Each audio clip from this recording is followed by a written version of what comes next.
Olha aí. Não é brincadeira, cara. Vai ler? Ah, pegou. Ah, você foi. Agora você foi. Cara, mas resistiu ali. Imagine waking up in a coastal paradise, with the waves gently rolling in, only to hear the distant howl of a hurricane bearing down on you. This isn't just any storm. It's Hurricane John, a massive, Category 3 monster, bringing with it winds over 120 miles per hour, surging waters, and torrential rain. But why does this storm feel different? Why are coastal residents packing up and fleeing for higher ground faster than ever before? Let's dive into what's happening as Mexico braces for one of the fiercest storms of 2024. Late Monday night, on September 23rd, Hurricane John made landfall on Mexico's southern Pacific coast, smashing into the state of Guerrero just southwest of Marquilla. The U.S. National Hurricane Center, NHC, confirmed that by 9:15 p.m. Central Standard Time, the storm was roaring ashore with maximum sustained winds of 120 miles per hour, 193 kilometers per hour. This wasn't just another tropical storm. Hurricane John had transformed into a major Category 3 hurricane, gaining strength rapidly throughout the day. Despite its slow movement, the hurricane was dangerous, and its intensity wasn't lost on President Andrés Manuel López Obrador, urging residents along the coast to seek higher ground. The president took to social media to stress the importance of human life.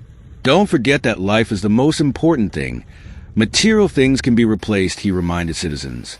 His warnings aligned with the country's top disaster agency, which called a red alert in parts of Guerrero and neighboring Oaxaca. But what made Hurricane John especially concerning were the rainfall projections. Mexico's National Water Commission, CONAGUA, warned that areas in Guerrero and Oaxaca could be drenched with more than 250 millimeters, 10 inches of rain, what they called extraordinary rainfall.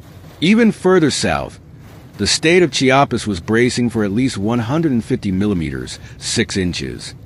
The storm surge, capable of engulfing homes, combined with the likelihood of flash floods and mudslides, posed a catastrophic threat to these regions. The Miami-based NHC highlighted the imminent danger from life-threatening storm surges and flash floods before John moved inland on Tuesday, where it was expected to weaken over Mexico's mountainous terrain. Yet, even after weakening, the damage from John could linger for days. In Puerto Escondido, a surfer's paradise in Oaxaca, the typical laid-back vibe was shattered. Residents were seen pulling boats ashore and securing outdoor furniture. Restaurant owner Paula Sanchez shared her worries, explaining that hurricanes in the region had become noticeably stronger in recent years. "We're very concerned," she admitted, reflecting the rising fear among the locals as John approached. To minimize the danger, schools in parts of Oaxaca and Guerrero were closed in advance, with the National Power Company, CFE, deploying worker convoys to Oaxaca to prepare for the storm's aftermath. From the famous resort city of Acapulco, still reeling from the devastation of last year's Hurricane Otis, down to Huatulco, a tourist hotspot in Oaxaca, hurricane warnings were issued. This wasn't just about one night of rough weather. The potential destruction was profound. Further east, tropical storm warnings were declared from Huatulco to Salina Cruz, an essential port and the location of Pemex's largest oil refinery in Mexico. The threat wasn't just to homes or infrastructure. It was to Mexico's economic lifelines. Heavy rainfall, flash floods, and mudslides could bring operations to a halt, affecting the country for weeks or even months after the hurricane subsided. As the NHC's warnings made clear, Hurricane John was no ordinary storm. Its slow pace gave it time to unleash catastrophic floods and mudslides in Guerrero, Oaxaca, and Chiapas over the next several days. For those living in these regions, the risk was not just losing their homes, but their lives. With extraordinary rainfall and devastating winds, Hurricane John is more than just a storm. It's a test of resilience for Mexico's southern coast.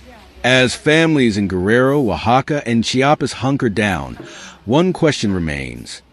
How much more can these vulnerable regions endure? From past storms like Otis to this current monster, the threat is only growing. Stay tuned for updates, and remember, when a hurricane like John arrives, safety must always come first.